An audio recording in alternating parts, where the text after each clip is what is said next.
شناخت پریڈ کیا ہے؟ شناخت پریڈ کون کرے گا؟ کون کرواتا ہے؟ شناخت پریڈ کس قسم کے کیسز میں ہوگی؟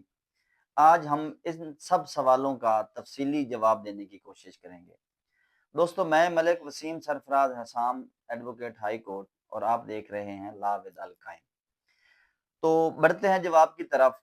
سب سے پہلے یہ دیکھنا ہوگا کہ شناخت پریڈ کیا ہے، کس چیز کا نام ہے۔ تو جب بھی کوئی ایسی ایف آئی آر ہوگی جس میں مدعی یا گواہ یہ کلیم کریں گے کہ ہمارے ساتھ یہ وقوع ہوا ہے، اور جو ملزمان ہیں ان کو ہم پرسنلی جانتے تو نہیں ہیں، لیکن اگر وہ ہمارے سامنے آ جائیں یا اتنے بندوں کے درمیان کھڑے کر دیے جائیں تو ہم ان کو پہچان لیں گے، اس قد کاٹ کے، اس رنگ روپ کے وہ بندے تھے۔ تو ایسے کیسز میں شناخت پریڈ کروائی جاتی ہے۔ اب کوشش یہ کی جاتی ہے کہ جب تک شناخت پریڈ منعقد نہیں ہوتی، شناخت پریڈ سے پہلے جب وہ ملزمان گرفتار ہو جاتے ہیں تو شناخت پریڈ کنڈکٹ ہونے سے پہلے گواہان یا مدعی جو بھی یہ کلیم کرتا ہے ان کو ان کے چہرے نہیں دکھائے جاتے۔ یہی چیز آپ نے اکثر دیکھی ہوگی ویڈیوز میں، اخبارات میں، کہ جب ملزمان عدالتوں میں پیش کیے جاتے ہیں یا میڈیا کے سامنے لائے جاتے ہیں تو ان کے چہروں پہ کالے ایک نقاب کر کے ان کے چہرے ڈھانپے جاتے ہیں۔ اس کا مقصد یہی ہوتا ہے کہ جو وقوع کے گواہان ہیں ان تک ان کے چہرے جو ہیں وہ نہ دکھائے جا سکیں ان کو۔ اچھا، جب وہ عدالت میں پیش کیے جائیں گے تو ان کو ریمانڈ دیا جائے گا۔ جب پولیس ان کا ریمانڈ طلب کرے گی تو مجسٹریٹ صاحب یہ چیز لکھیں گے کہ میرے سامنے یہ ملزمان اس حالت میں پیش ہوئے ہیں، یعنی کہ ان کے چہرے ڈھانپے ہوئے ہیں، اور ان کو فردر ریمانڈ دیا جاتا ہے۔ اب بڑھتے ہیں آگے۔ تو کوشش یہ کی جائے گی کہ گرفتاری کے جلد از جلد بعد شناخت پریڈ منعقد کی جائے۔ اب یہاں پہ سوال یہ آتا ہے کہ شناخت پریڈ کہاں پہ منعقد ہوگی؟ کیا پولیس اسٹیشن میں ہوگی؟ جی نہیں۔ اچھا، اس سے پہلے ہم اس چیز کو دیکھ لیتے ہیں کہ شناخت پریڈ کے لیے متعلقہ قانون کون سا ہے اور کس قانون میں اس کو ڈسکس کیا گیا ہے۔